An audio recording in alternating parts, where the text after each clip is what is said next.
दोस्तों, हमारी दुनिया रहस्यों से भरी हुई है जिसमें अलग अलग और रोचक रहस्य हमेशा ही लोगों को चौंकाते रहते हैं। तो कई ऐतिहासिक घटनाओं से पर्दा भी उठाते रहते हैं और साथ ही ब्रह्मांड के अलग अलग पहलू से हमें अवगत भी कराते रहते हैं। हाल ही में हमारी पृथ्वी पर एक ऐसी जगह के बारे में पता चला है जिसके बारे में जानकर आप हैरान हो जाएंगे। दोस्तों, यह जगह थाईलैंड के खोंगलोंग के पास पाई गई है। यहाँ एक ऐसी चट्टान मिली है जिसकी आकृति हूबहू एक सांप से पूरी तरह मिलती जुलती है, जो पिछले कई सालों से चर्चा का विषय बना हुआ है। इस चट्टान को देखकर ऐसा लगता है कि एक असली सांप एक चट्टान में बदल गया हो। दोस्तों, यह सांप की चट्टान अपने आप में बहुत सारे रहस्यों को समेटे हुई है। भारतीय दंते कथाओं में और अन्य जगह की दंते कथाओं में नागों के बारे में बहुत कुछ लिखा है, पर क्यों इस तरह की चट्टान का मिलना न जाने क्यों नागलोक के होने का दावा करता है। दोस्तों, यहाँ के स्थानीय लोगों का मानना है कि यह सांप का चट्टान एक श्रापित चट्टान है जिसे लोग श्रापित राजा युलू से जोड़ते हैं, और उनका यह मानना है कि यह सांप का चट्टान एक दिन वापस चट्टान से सांप बन जाएगा और फिर एक इंसान। दोस्तों, यह घटना कोंगलोंग लेक के पास की है जो कि थाईलैंड में पड़ता है। उस समय इस जगह का नाम रातपा नाखेन था जिसके राजा थे युलू।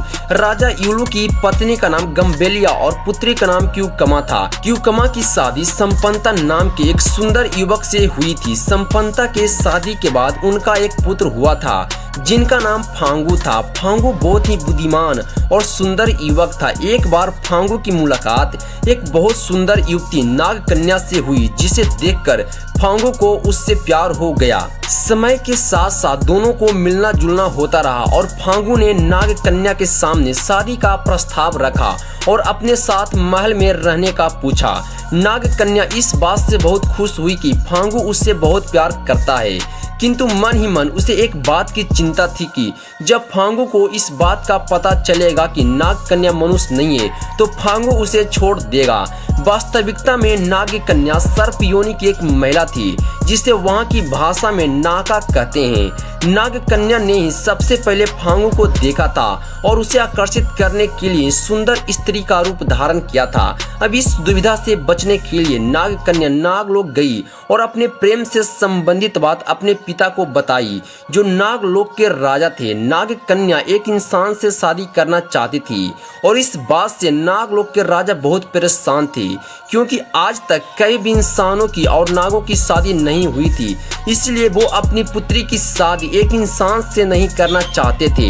नागलोक के राजा अपनी पुत्री से बहुत प्यार करते थे और अपनी पुत्री के जिद के आगे झुकना पड़ा। नाग कन्या और फांगू की शादी के लिए एक समारोह किया गया जो कि 7 दिनों तक चला। रातपा नाखेन में किसी को नहीं पता था कि यह एक नाग कन्या है और 3 साल तक सब कुछ अच्छे से चलता रहा, किंतु नाग कन्या और फांगू को कोई संतान नहीं हुई थी और यही चिंता मन ही मन नाग कन्या को खाए जा रही थी। मनुष्य योनि में वो चिंता के कारण बहुत ज्यादा बीमार रहने लगी थी, जिसके कारण उसने दोबारा सर्प योनि में जाने का निर्णय लिया।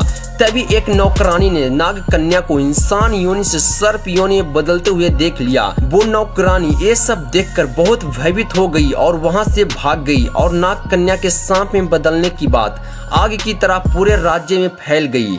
राज्य में लोगों को इस बात का पता चलने पर बहुत दुख हुआ। नाग कन्या ने सर्प योनि से पुनः मनुष्य योनि में आने की बहुत कोशिश की, किंतु बीमारी अवस्था के कारण वो ऐसा नहीं कर पाई। धीरे धीरे नाग कन्या लोगों के मन से निकलती गई। राजा युलू ने नागलोक के राजा के लिए एक पत्र लिखा और कहा कि वे यहाँ आकर अपनी पुत्री को ले जाएं।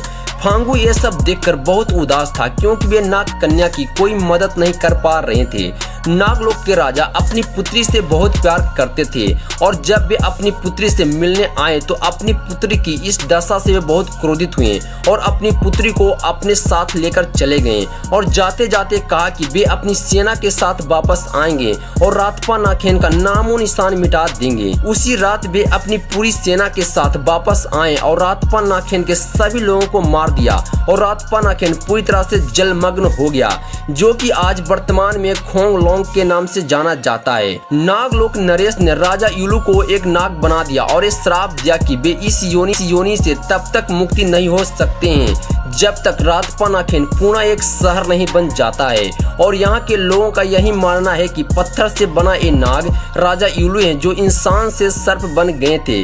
दोस्तों, यह कहानी थी राजा यूलू की। इसके पीछे क्या सच्चाई है यह हमें में से कोई नहीं जानता है। आपको क्या लगता है यह पत्थर राजा यूलू हैं? अपनी राय कमेंट में जरूर बताएं। वैसे आपको नागलोक और राजा यूलू के बारे में जानकर कैसा लगा? अगर अच्छा लगा हो तो चैनल को लाइक एंड सब्सक्राइब जरूर करें।